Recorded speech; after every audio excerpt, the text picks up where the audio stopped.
अहमदनगर बीड दरम्यान कडा येथील राष्ट्रीय महामार्गावरील जो पूल आहे तो रात्री जोरदार पाऊस झाल्यामुळे वाहून गेलेला आहे।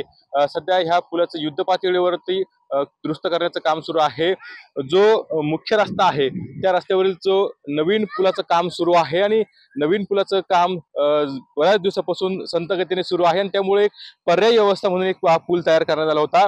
हा पूल जो आहे तो वाहून गेलेला आहे आणि दोन जिल्ह्याचा जो संपर्क जो आहे अहमदनगर बीड या दोन जिल्ह्याचा संपर्क तुटलेला आहे। सध्या संपूर्ण वाहतूक जी आहे ती ठप्प झालेली आहे आणि अहमदनगरवरून जामखेडवर जाण्यासाठी जो महामार्ग आहे तो याच महामार्ग आहे आणि त्यामुळे अनेक जे आजूबाजूचे 30 ते 35 गावं आहे या गावांचा जो रस्ता जो आहे तो बंद झाल्यानं आता सगळी वाहतूक जी आहे ती खोळंबलेली आहे।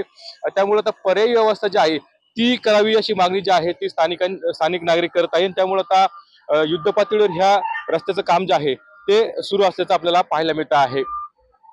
पुन्हा जायकर टी9 मराठी बीड।